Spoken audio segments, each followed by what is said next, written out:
through all this data and analytics and your experience, what have you found motivates people to become top performers? Yeah. What is the key there? And what motivates people varies, right? And I believe that there's an acid test around whether or not an employee is engaged.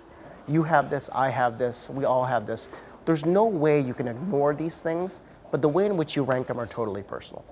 And I think what motivates employees is this.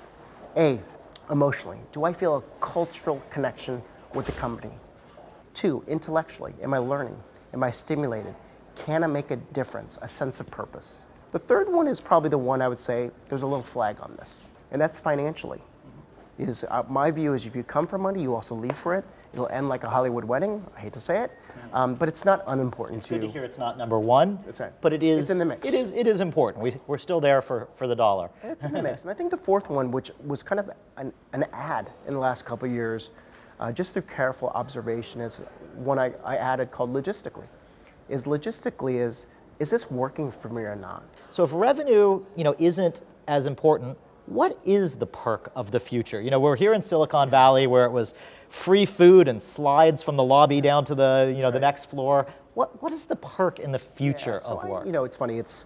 I always say we live in perk paradise, but really, I say, oh, come early, we feed you breakfast. Stay late, we feed you dinner. I'm like, you still feeling perky?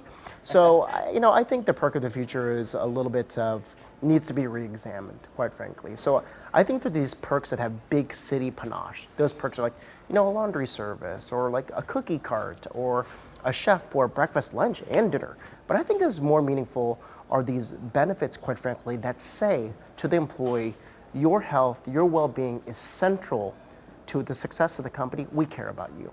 Some of those benefits could be adoption, in vitro fertilization, right? How do we help with that?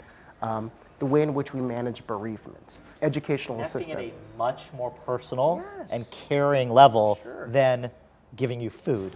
Right. Those food, they're fun, right? They're drive-by perks. What should potential future candidates, let's talk about the employees, what should they be doing to prepare themselves for this future of work? The history of the way in which we look at talent was always historic.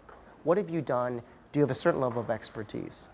So my advice to candidates in the future is, while you need to really, ultimately have, ideally, a superpower in an area where you are a know-it-all, where you have a domain expertise, knowing it's going to change, is that you're constantly reinventing yourself through learning.